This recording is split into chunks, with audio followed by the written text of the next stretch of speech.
ನಿಮ್ಮ ಹಳೆಯ ಚಿನ್ನದ ಒಡವೆನ ಅಧಿಕ ಬೆಲೆಗೆ ಮಾರಬೇಕೆ? ಆಟಿಕಾಗೆ ಕಾಲ್ ಮಾಡಿ 8880 Attica gold company. CM Siddaramaiah ಜೊತೆ ಚರ್ಚೆ ಆದ ಬಳಿಕ ಪ್ರತ್ಯೇಕ ಸಭೆ ನಡೆಯುತ್ತೆ ಅಂತ ಗೊತ್ತಾಗ್ತಾ ಇದೆ. ಪ್ರತ್ಯೇಕವಾಗಿ ಎಐಸಿಸಿ ನಾಯಕರು ಸಭೆಯನ್ನ ನಡೆಸಲಿದ್ದಾರೆ. ಸಿದ್ದರಾಮಯ್ಯ ಅವರಿಂದ ರಿಪೋರ್ಟ್ ಪಡೆದ ಬಳಿಕ ಮತ್ತೆ ಒನ್ಸ್ ಅಗೈನ್ ಮಾತುಕತೆ ಆಗತ್ತೆ, ಚರ್ಚೆ ಆಗತ್ತೆ.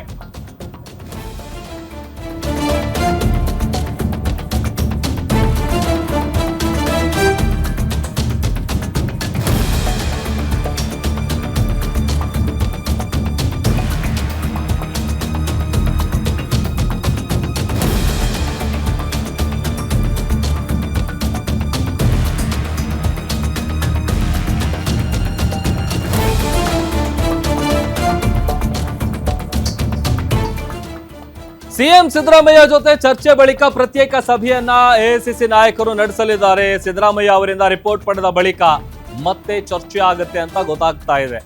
ರಾಹುಲ್ ಗಾಂಧಿ, ಖರ್ಗೆ, ವೇಣುಗೋಪಾಲ್, ಸುರ್ಜೇವಾಲಾ ಚರ್ಚೆ ನಡೆಸಲಿದ್ದಾರೆ. ಡಿ.ಕೆ. ಶಿವಕುಮಾರ್ ಅವರಿಗೆ ಏನ್ ಹೇಳಬೇಕು ಅನ್ನೋ ಬಗ್ಗೆ ಮಾತುಕತೆ ಆಗತ್ತೆ. ಸಭೆಯಲ್ಲಿ ಚರ್ಚಿಸಿ ಒಂದು ನಿರ್ಧಾರಕ್ಕೆ ಬರ್ತಾರೆ ಎಐಸಿಸಿ ಲೀಡರ್ಗಳು. ಒಂದು ನಿರ್ಧಾರಕ್ಕೆ ಬಂದು ಡಿ.ಕೆ. ಶಿವಕುಮಾರ್ ಅವರಿಗೆ ವರಿಷ್ಠರು ಒಂದು ಕ್ಲಾರಿಟಿ ಕೊಡ್ತಾರೆ ಅಂತ ಗೊತ್ತಾಗ್ತಾ ಇದೆ. ಸೊ ಅಲ್ಲಿಗೆ ಈಗ ಸತತವಾಗಿ 2.5 ಗಂಟೆಗಳಿಂದ ಏನು ಬಿಸಿ ಬಿಸಿ ಚರ್ಚೆ ಆಗ್ತಾ ಇದೆ, ಮಾತುಕತೆ ಆಗ್ತಾ ಇದೆ. ಒಂದ್ಸಲ ಇವ್ರನ್ನ ಕೂಡಿಸಿ ಅವ್ರ ರಿಪೋರ್ಟ್ ಪಡ್ಕೊಳ್ತಾರೆ. ಅದಾದ್ಮೇಲೆ ಮತ್ತೆ ಅವ್ರನ್ನ ಹೊರಗಿಟ್ಟು 4 ಜನ ಚರ್ಚೆ ಮಾಡ್ತಾರೆ. ಏನ್ ಹೇಳ್ಬೇಕು, ಏನ್ ಮಾಡಬೇಕು, ಇಲ್ಲಿವರೆಗೂ ಕೂಡ ಆಗ್ತಾ ಇರುವಂತ ಈ ಚರ್ಚೆಗಳಿದೆಯಲ್ಲ ಸಾಕಷ್ಟು ಮಹತ್ವ ಪಡ್ಕೊಳ್ತಾ ಇದೆ. ಒಂದ್ ಕಡೆ ಇಲ್ಲಿ ಡೆಲ್ಲಿಗೆ ಹೋಗೋದಕ್ಕಿಂತ ಮುಂಚಿತವಾಗಿ ಡಿ.ಕೆ. ಶಿವಕುಮಾರ್ ಅವರು ಕೂಡ ಒಂದಷ್ಟು ಮೀಟಿಂಗ್ ಅನ್ನ ನಡೆಸಿ ಒಂದು ಸಭೆಯನ್ನ ಸೇರಿ ಅಲ್ಲೂ ಕೂಡ ಏನ್ ಮಾತಾಡಬೇಕು ಅಂತೇಳಿ ರೆಡಿ ಆಗಿ ಹೋಗಿದ್ರು. ಅಲ್ಲಿ ಡೆಲ್ಲಿಗೆ ಹೋದ್ಮೇಲೂ ಕೂಡ ಅಲ್ಲೂ ಒಂದು ಸುತ್ತ ಮೀಟಿಂಗ್ ಆಗಿದೆ ಆಪ್ತರ ಜೊತೆಗೆ. ಸಿಎಂ ಸಿದ್ದರಾಮಯ್ಯ ಅವರು ಏನೆಲ್ಲ ವಿಚಾರಗಳನ್ನ ಹೈಕಮಾಂಡ್ ಮುಂದೆ ಹೇಳಬೇಕು ಅವ್ರು ಹೇಳ್ತಾರೆ, ಡಿ.ಕೆ. ಶಿವಕುಮಾರ್ ಅವ್ರು ಏನ್ ಕೇಳ್ಬೇಕು ಅವ್ರು ಅದನ್ನ ಕೇಳ್ತಾರೆ. ಈ ಎರಡೂ ಸೈಡ್ ಇಂದ ಇವ್ರು ಏನ್ ಹೇಳ್ತಾರೆ ಅದನ್ನ ಕೇಳಿಸ್ಕೊಂಡು ಆದ್ಮೇಲೆ ಪ್ರತ್ಯೇಕವಾಗಿ ಅವ್ರನ್ನ ಹೊರಗಿಟ್ಟು ಈ 4 ಜನ ಹೈಕಮಾಂಡ್ ಲೀಡರ್ಗಳು ಮಾತುಕತೆ ನಡೆಸ್ತಾರೆ. ಅದಾದ ನಂತರದಲ್ಲಿ ಮತ್ತೆ ಇನ್ನೊಂದು ಚರ್ಚೆ ಆಗುತ್ತೆ ಅಂತೇಳಿ ಗೊತ್ತಾಗ್ತಾ ಇದೆ. ಸೊ ಅಲ್ಲಿಗೆ ಒಂದು ನಿರ್ಧಾರಕ್ಕೆ ಬರ್ತಾರೆ.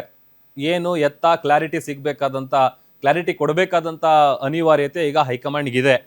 ಸೊ ಹಾಗಾಗಿ ಈಗ ಹೋಗಿರೋದು ಕೂಡ ಕ್ಲಾರಿಟಿ ತಗೊಂಡು ಬರಲೇಬೇಕು ಅಟ್ ಎನಿ ಕಾಸ್ಟ್ ಅಂತ.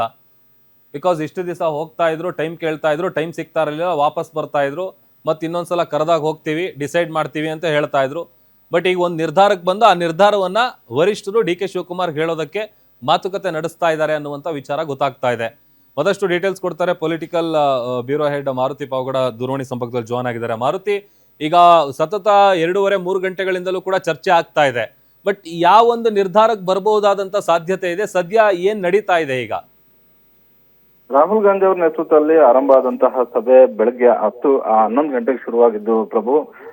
ಆ ಸಭೆಗೆ ಬರೋದಕ್ಕೂ ಮೊದಲೇ ಸಿದ್ದರಾಮಯ್ಯ ಮತ್ತೆ ಡಿ.ಕೆ. ಶಿವಕುಮಾರ್ ಅವರು ತಮ್ಮ ಆಪ್ತರ ಜೊತೆ ಪ್ರತ್ಯೇಕವಾದಂತಹ ಒಂದು ಸಭೆಗಳನ್ನ ಮಾಡ್ಕೊಂಡು ಬಂದಿದ್ರು. ಅದಾದ ಬಳಿಕ ಸಿದ್ದರಾಮಯ್ಯ ಅವ್ರನ್ನ ಅಷ್ಟೇ ಸಭೆಗೆ ಕರೆದು 4 ಕೂಡ ಮಾಹಿತಿಯನ್ನು ತೆಗೆದುಕೊಳ್ಳುವಂತಹ ಕೆಲಸವನ್ನ ಕಾಂಗ್ರೆಸ್ ಹೈಕಮಾಂಡ್ ಅಧಿನಾಯಕರುಗಳು ಮಾಡಿದ್ರು. ಸುಮಾರು 2 ಗಂಟೆಗಳ ಕಾಲ ಸಿದ್ದರಾಮಯ್ಯ ಅವ್ರ ಜೊತೆ ಪ್ರತ್ಯೇಕವಾಗಿ ಸಭೆ ಮಾಡಿದ ಬಳಿಕ ಆ ಸಭೆಯಿಂದ ಹೊರಗಡೆ ಬಂದಂತಹ 5 ನಾಯಕರು ಡಿ.ಕೆ. ಶಿವಕುಮಾರ್ ಅವರ ಬಳಿ ಸಿದ್ದರಾಮಯ್ಯ ಅವರು ಹೋಗ್ತಾರೆ. ಅದಾದ ಬಳಿಕ ಮಲ್ಲಿಕಾರ್ಜುನ್ ಖರ್ಗೆ, ರಾಹುಲ್ ಗಾಂಧಿ, ಸುರ್ಜೇವಾಲಾ, ವೇಣುಗೋಪಾಲ್ ಅವರು ಪ್ರತ್ಯೇಕವಾದಂತಹ ಒಂದು ಕೊಠಡಿಯಲ್ಲಿ ಮತ್ತೆ ಸಭೆ ಮಾಡ್ತಾ ಇದ್ದಾರೆ. ಅಂದ್ರೆ ಡಿ.ಕೆ. ಶಿವಕುಮಾರ್ ಅವರನ್ನ ಕರೆಯೋದಕ್ಕೂ ಮೊದಲೇ ಈ ಸಭೆ ಬಹಳಷ್ಟು ಮಹತ್ವವನ್ನ ಪಡ್ಕೊಂಡಿದೆ. ಸಿದ್ದರಾಮಯ್ಯ ಅವರು ಯಾವ ರಿಪೋರ್ಟ್ ಅನ್ನು ಕೊಟ್ಟರು, ಏನೆಲ್ಲ ವಿಚಾರಗಳನ್ನ ಪ್ರಸ್ತಾಪ ಮಾಡಿದ್ರು, ಅದು ನಾಯಕತ್ವ ವಿಚಾರ ಆಗಿರ್ಬೋದು, ಸಂಪುಟ ಪುನರಚನೆ ವಿಚಾರ ಆಗಿರ್ಬೋದು, ರಾಜ್ಯಸಭೆ ವಿಚಾರ ಆಗಿರ್ಬೋದು, ಇದರ ಬಗ್ಗೆ ಒಂದು ಅಂತಿಮವಾದಂತಹ ಒಂದು ತೀರ್ಮಾನವನ್ನ ತೆಗೆದುಕೊಂಡು ಅದರ ಮಾಹಿತಿಯನ್ನ ಡಿ.ಕೆ. ಶಿವಕುಮಾರ್ ಅವರು ಬಂದಾಗ ಅವ್ರಿಗೆ ಏನ್ ಹೇಳಿ ಕಳಿಸ್ಬೇಕು, ನಾಯಕತ್ವ ವಿಚಾರದಲ್ಲೂ ಕೂಡ ಸಿದ್ದರಾಮಯ್ಯ ಅವರು ಕಾಂಗ್ರೆಸ್ ಹೈಕಮಾಂಡ್ಗೆ ಯಾವ ಮಾಹಿತಿಯನ್ನ ಮುಟ್ಟಿಸ್ಬೇಕಾಗಿತ್ತೋ ಆ ಮಾಹಿತಿಯನ್ನ ಮುಟ್ಟಿಸಿ ಹೊರಗಡೆಗೆ ಬಂದಿದ್ದಾರೆ.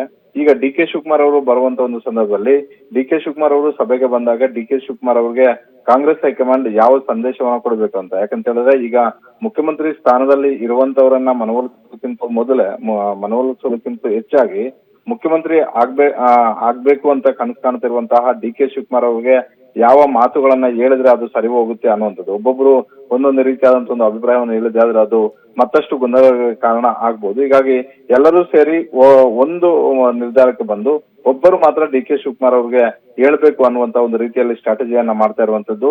ಆ ಕಾರಣಕ್ಕೋಸ್ಕರವೇ 4 ಚರ್ಚೆ ಮಾಡಿದ ಬಳಿಕ ಡಿ ಕೆ ಶಿವಕುಮಾರ್ ಅವರನ್ನ ಕರೆದು ಮತ್ತೆ ಮಾತುಕತೆ ಆಡುವಂತ ಒಂದು ಸಾಧ್ಯತೆ ಇದೆ. ಕಾಂಗ್ರೆಸ್ ಹೈಕಮಾಂಡ್ ನಾಯಕತ್ವ ವಿಚಾರಕ್ಕೆ ಸಂಬಂಧಪಟ್ಟಂತೆ ಯಾವ ನಿಲುವನ್ನ ತೆಗೆದುಕೊಳ್ಳುತ್ತೆ, ಯಾವಾಗ ಏನ್ ಮಾಡುತ್ತೆ ಅನ್ನುವಂಥದ್ದನ್ನ ಡಿ ಕೆ ಶಿವಕುಮಾರ್ ಅವರಿಗೆ ಹೇಳಿ ಕಳಿಸುವಂತ ಎಲ್ಲಾ ಸಾಧ್ಯತೆಗಳು ಕೂಡ ಇದಾವೆ. ಹೀಗಾಗಿ ಡಿ ಕೆ ಶಿವಕುಮಾರ್ ಅವರನ್ನ ಎಐಸಿಸಿ ಕಚೇರಿಯಲ್ಲಿ ಇರಿ ಅನ್ನುವಂತ ಒಂದು ಸೂಚನೆಯನ್ನು ಕೂಡ ಕೊಟ್ಟಿರುವಂತದ್ದು Prabhu. Okay, thank you Maruti.